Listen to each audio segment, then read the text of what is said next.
오늘 본문은 예루살렘 성적의 동쪽에 있는 성벽을 재건하는 모습인데요.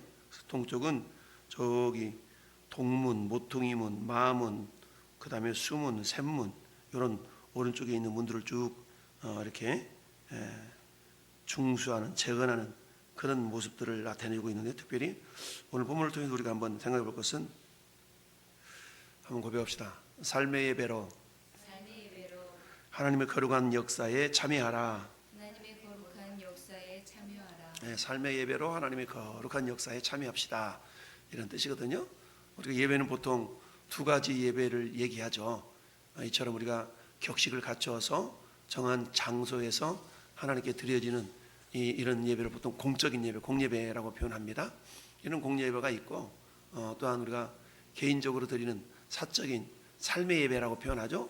삶의 예배라는 것은 로마서 12장 1절 2절에 있는 것처럼 하나님이 선하시고 기뻐하시고 온전한 뜻이 무엇인가를 분별하면서 그 뜻을 이루어 드리려고 하는 삶의 자세를 가지고 우리가 살아갈 때 그 삶 자체를 우리가 예배라고 말할 수가 있죠. 왜냐하면 예배라는 것은 하나님과의 만남이 있는 시간이라고 그랬죠. 예배라는 것은 하나님과 만남을 이루어가는 거기 때문에, 하나님은 꼭 우리 예배당에서만 만나는 게 아니잖아요. 하나님은 우리 안에 계시기 때문에 우리가 어떤 곳에 있더라 할지라도 주님이 내 안에, 내가 주님 안에 있음을 늘 우리가 의식하면서 살아가는 것, 꼬람데오의 정신을 가지고 살아가는 것 자체를 우리가 삶의 예배다라고 말씀드릴 수가 있습니다. 그러니까 우리 하나님, 우리를 지으신 목적이 우리를 통하여서 하나님의 영광을 드러내며 하나님과 사랑의 교제, 교통을 나누면서 우리가 살도록 우리를 지으셨죠. 그래서 하나님 우리를 지으신 목적대로 살아가려고 하는 모든 몸짓 하나하나를 우리는 예배다라고 말할 수 있어요. 그래서 예배라는 것, 보통 야 오늘 예배 드리러 가자, 예배하러 가자, 예배 보러 가자, 뭐 다양한 표현들이 하는데, 예배 본다는 말은 맞는 말은 아니에요. 예배는 하나님이 보시는 것이지 사람은 예배를 보는 자가 아니라 예배하는 자, 예배 드리는 자, 이게 맞는 것이죠. 근데 우리는 우리 입술 속에 예배 본다는 말이 어떻게 해서부터 익혀졌는지 모르지만, 저는 예배 본다는 말을 그렇게 써본 적이 별로 없어요. 예배한다, 예배 드린다 이렇게 했지. 근데 우리 보통 예배를 본다라 그러는데, 본다라는 개념은 어때요? 내가 방관자적인 그런 의미가 담겨져 있기 때문에 예배는 예배한다, 예배 드린다가 맞는 것이지 예배 본다라는 말은 맞는 말이 아니에요. 자, 어쨌든 우리가 삶으로 예배를 드리는 삶의 예배자들인데, 이처럼 우리가 정한 시간에 정한 장소에서 이처럼 공예배를 통하여서 드리는 예배가 있죠. 그래서 예배는 크게 삶으로 드리는 예배가 있고, 정한 시간에 이렇게 정한 장소에 드려지는 공적인 예배가 있을 수가 있다라고 우리가 말씀을 하는데요.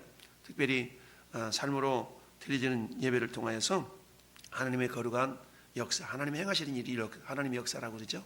하나님의 역사에 참여하자라는 이야기인데요. 자, 우리 하나님은 우리 어제 수요예배 때도 말씀드렸죠. 하나님은 전능자이시기 때문에 굳이 인간의 도움이 필요 없는 존재죠. 하나님 홀로 영광 중에 계신 것뿐만 아니라 당신은 전지전능하시기 때문에 모든 일을 홀로 이루어 가실 수가 있어요. 그럼에도 불구하고 하나님은 합력으로 일하기를 기뻐하신다고 그랬죠. 한번 고백할까요? 합력으로 일하시는 하나님. 네, 합력으로 일하시는 하나님이에요. 합력이라는 말은 하나님의 능력은 너무너무 커요. 근데 인간의 능력은 아주 미미하죠. 그럼에도 불구하고 하나님께서는 미미한 인간의 손길을 통하여서 당신의 뜻을 이루어가기를 기뻐하신다라는 얘기죠. 하나님의 능력이 부족해서가 아니라 하나님께서는 원래 그런 방식을 취하심으로 하나님이 당신의 기뻐하심을 이렇게 누리게 되었다. 제가 자주 집에서 어린 아이들을 기르는 부모의 심정을 한번 이렇게 생각해 보라 그랬죠. 어린아이가 아장아장 거리면서 TV 리모컨 갖다 주고 책 갖다 주고 뭐 이렇게 하나 갖다 주고 이런 모습을 보면서 부모님이 기뻐하는 것처럼 하나님도 그러하시다는 얘기죠. 부모가 그걸 할 능력이 없어서가 아니라 자녀가 그러한 모습을 보면서 기뻐하는 것. 이것은 마치 에덴 동산에서 하나님이 모든 피조물을 지으시고 그 피조물들을, 그 짐승들을 아담 앞으로 이렇게 이끌어 갔잖아요. 그때 누가 이름을 지었어요? 아담이 이름을 지었죠. 하나님이 이름을 지으신 게 아니고 아담이 일컫는 바가 그 이름이 되었더라.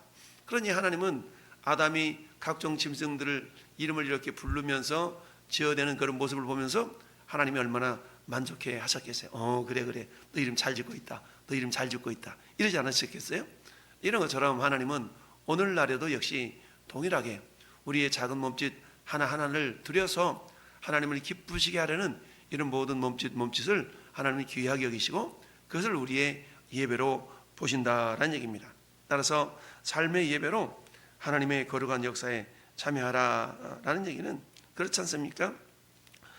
마태복음 3장 9절에 보면 세례 요한이 바리새인과 사두개인들을 책망하면서 이런 말씀을 했죠. 능히 이 돌들로도 아브라함의 자손이 되게 하시리라. 막 주님을 찬양하니까 저것들 봐라 저것들 봐라 그랬더니 니네들이 찬양 안 해도 하나님은 돌들을 들어서도 하나님을 찬양할 수 있도록 하는 능력이 있으신 분이야. 그래서 우리가 흔히 그런 얘기하죠. 있을 때 잘해, 있을 때 잘해. 이런 얘기 하지 않습니까? 있을 때 잘해라는 말은 뭐예요? 기회가 주어질 때 최선을 다해서 섬길 수 있도록 하라라는 그 의미가 담겨져 있죠. 이것은 마치 우리가 그 뭡니까? 문화, 누가복음 19장에 있는 문화의 비유에서도 마찬가지. 문화는 동일하게 한 문화씩을 10명에게 나눠주지 않습니까? 이것은 기회에 대한 이야기라고 해서 기회. 똑같은 기회를 줬어요. 근데 똑같은 기회를 줬지만 어떤 사람은 그 기회를 가지고 10배 이상의 효과를 발생시키는 사람이 있는 반면에 어떤 사람은 그 기회를 줘도 그 기회를 땅에 그냥 묻어놓고 전혀 사용하지 않는 사람이 있을 수가 있다는 얘기죠. 그래서 문화나 달란트 비유나 결국 맡겨진 일에 대해서 얼만큼이나 최선을 다하고 그것을 은혜로 여기느냐 이런 어떤 내용들이기는 한데 우리의 삶 속에서 하나님께서 어떻게 내 삶을 통해 하나님 앞에 기쁨과 영광을 올려드릴 수 있는 것인가 라는 것을 우리가 이렇게 돌아볼 수 있어야 된다는 얘기입니다.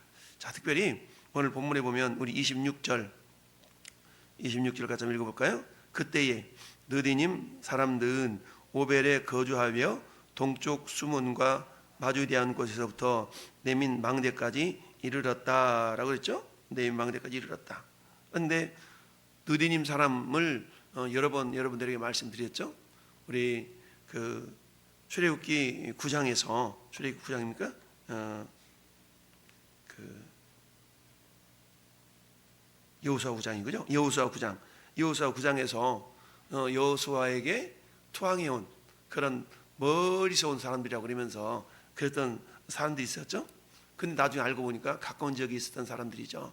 결국 이 사람들이 어때요? 이방인들이었지만 정말 하나님의 거대한 역사를 거스를 수 없는 것을 알고 결국 와서 투항하고 당신들이 종이 되겠습니다 했던 사람들이 느디님 사람들이거든요. 그래서 이들이 어땠어요? 성전 일을 돕는 물 깃는 사람 그리고 장작 베는 일 이런 일을 하도록 여호수아가 허락을 해주죠. 이 사람들의 후손이 느디님 사람들이에요. 그러면 한마디로 말하면 이걸 영어로 말하면 템플 서번트라고 그래가지고 성전에 섬기는 종들이거든요. 그러니까 이 사람들도 바벨론 포로기에 다 바벨론으로 끌려갔어요. 다는 아니지만 대부분 끌려갔거든요. 그러면 어때요? 그곳에서 70년 동안 사는 동안에 이제 신분 세탁하고 이제 평민으로 그렇게 살아가고 있었던 사람들이에요. 그런데 고레스에서 칙령이 내려지니까 이 느디님 사람들도 어때요? 자발적으로 귀환해서 여호와의 성전에 문지기로 있겠다 이런 어떤 심정을 가지고 돌아온 사람들이 이 느디님 사람들이거든요.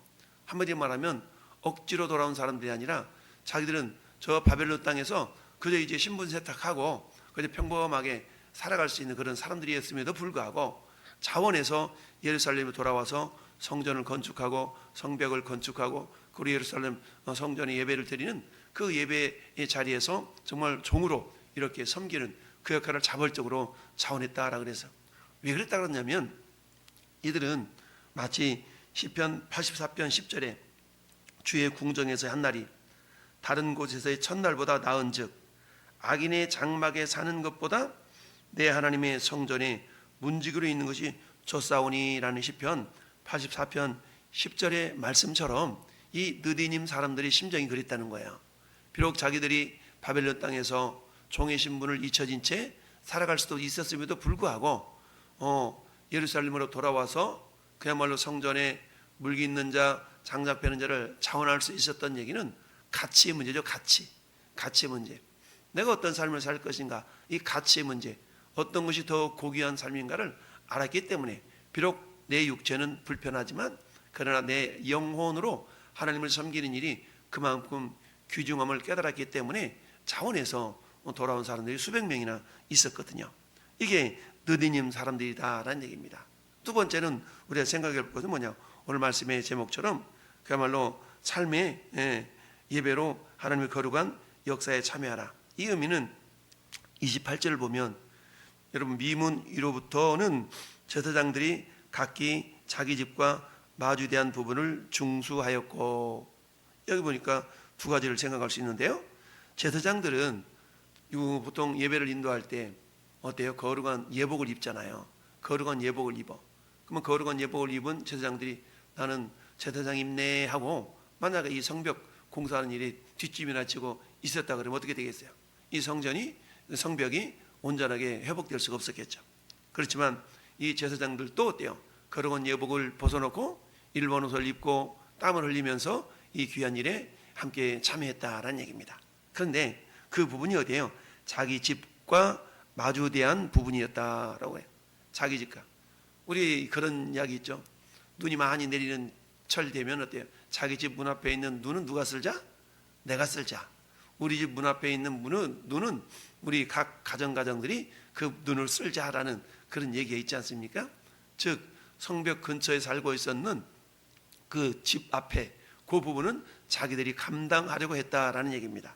만약에 우리가 그렇지 않습니까? 선교, 그럼 왠지 선교 그러면 먼 나라에 가가지고 그야말로 복음 전하고 먹지도 못하고 자지도 못하고 이런 것만을 보통 선교라고 생각하는데 그것만이 선교는 아니죠.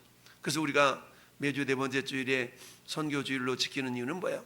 나는 비록 나가서 전하지 못하지 못해요. 내가 기도로 물질로 이렇게 협력할 수 있는 거, 그것도 선교거든요. 그렇기 때문에 우리가 선교 그러면 멀리 나가서 하는 것이 선교지. 아니요, 그것만이 선교가 아니라 복음을 증거하는 모든 삶의 몸짓들 자체를 우리가 선교라고 말할 수가 있지만, 그냥 좀 좁은 의미로 말한다 그러면 그야말로 타국에 가가지고 예수님을 전하는 것을 보통 좁은 의미로 선교라고 말하지만 넓은 의미로 말한다 그러면 하나님의 나라를 확장시켜 나가는 모든 몸짓들을 우리는 선교라고 말할 수가 있는 겁니다.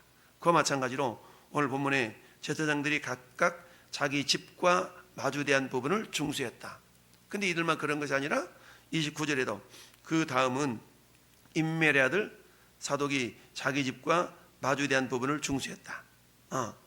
또 30절 말씀대 보니까 그 하반절에 무술람이 베가라의 아들 무술람이 자기 방과 마주대한 부분을 중수했다. 이렇게 이야기를 하고 있습니다. 그러니까 보통 우리가 선교는 멀리 나가서 하는 것만이 선교가 아니라고 말씀드렸던 것처럼 주님의 일을 한다는 것이 그 어떤 거대한 역사를 이루기 위해서 내가 막 준비해서 장비를 챙겨서 막 떠나는 것만 의미하는 것이 아니라 바로 내 집 앞에 있는 그 영역, 내 방 문 앞에 있는 바로 그 영역, 그 부분을 내가 감당할 수 있어야 된다는 얘기입니다. 이건 다른 말로 표현하면 저나 여러분들이 신앙생활을 함에 있어서 하나님의 나라를 이루어가는 귀한 사역들에 하나님 우리를 초청하셨거든요. 거룩한 부르심. 그래서 우리는 소명자임과 동시에 사명자이다. 그러니까 하나님이 우리를 불러주시고 부르신 다음에는 어땠어요? 우리가 하나님의 자녀임을 기억하면서 하나님 뜻을 이루어갈 수 있는 귀한 사명들을 주셨죠. 그래서 우리는 따라합시다. 소명자이며 사명자입니다. 그래서 나는 소명자이면서도 사명자인 거예요. 그래서 우리 사명이라는 것을 우리가 어떻게 해야 될 어떤 임무 이런 걸 사명이라고 그러지 않습니까? 그러니까 하나님이 우리를 부르신 까닭을 에베소서 2장 10절에는 뭐라고 그랬어요? 하나님의 선한 일을 위하여서 열심히 뽑는 자기 백성 삼게 하여서 우리 주님이 선택하시고 구원했다라고 말씀을 하고 있죠. 그런 것처럼 우리가 하나님의 거룩한 사역에 우리가 참여함에 있어서 어떤 거창한 뭔가를 준비하고 이런 것들뿐만 아니라 우리는 작은 부분, 먼저는 내 앞에 보여있는 성벽을 중수한다는 얘기는 한마디로 말하면 나에게 맡겨진 작은 일들이라도 최선을 다해서 감당할 때 이런 것들이 전부 다 모아져서 거룩한 하나님의 나라를 이루어가는 것뿐만 아니라 하나님의 공동체가 이루어져 간다라는 그런 사실입니다. 그렇다면 어때요? 우리 주님이 우리에게 원하시는 것이 거대한 역사, 거대한 것을 원하는 것이 아니죠. 우리 주님은 우리 몸짓 손짓을 통해서 작은 부분들을 이렇게 이루어 나갈 수 있다는 얘기입니다. 제사장들은 거룩한 예복을 벗고 땀을 흘리게 해서 일반 옷으로 갈아입고 그렇게 했던 것처럼 이 모습은 마치 사도 바울이 빌립보서 3장에서 그런 얘기를 하죠. 그러나 무엇이든지 내게 유익하던 것을 내가 그리스도를 위하여 다 해로 여길 뿐더러 또한 모든 것을 해로 여기면 내 주 그리스도 예수를 아는 지식이 가장 고상하기 때문이다 라고 그랬어요.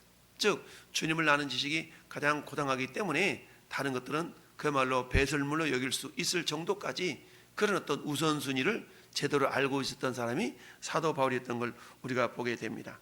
그렇습니다. 그런 과정 속에서 전 여러분들도 오늘 하루 하나님 나에게 맡겨진 일이 그 어떤 일을 할지라도 겸손하게 그 일을 감당해 내므로 말미암아서 우리 하나님의 나라에 거룩한 사역에 내가 작은 부분이라도 참여할 수 있는 것. 이처럼 여러분들이 이 새벽을 깨워서 이처럼 예배당에서 또는 가정에서 여러분들이 기도 한 자락이라도 올려드린다면 그것이 하나님의 거룩한 사역에 이루어드릴 수 있는 거룩한 사역을 이루어드릴 수 있는 그런 모습들이다라는 것을 기억하시고 오늘 나도 주님 내가 작은 부분이지만 가정에서 이처럼 새벽 기도에 동참하는 여러분들이나 또는 현장에서 우리 예배당에서 예배하는 여러분들이나 모든 모습들을 하나님께서는 합력하여서 선을 이루어 가신다라는 얘기죠. 그리고 어때요? 우리 이런 모습들을 주님은 반드시 기억하신다. 하나님이 기억하시는 가운데 때를 따라 하나님 놀라운 은혜로 우리에게 역사해 주신다는 사실을 기억하면서 오늘 나도 우리의 그런 믿음의 삶이 주님께는 영광이요 우리에게는 기쁨의 날이 될 수 있기를 예수님의 이름으로 축원합니다. 아멘.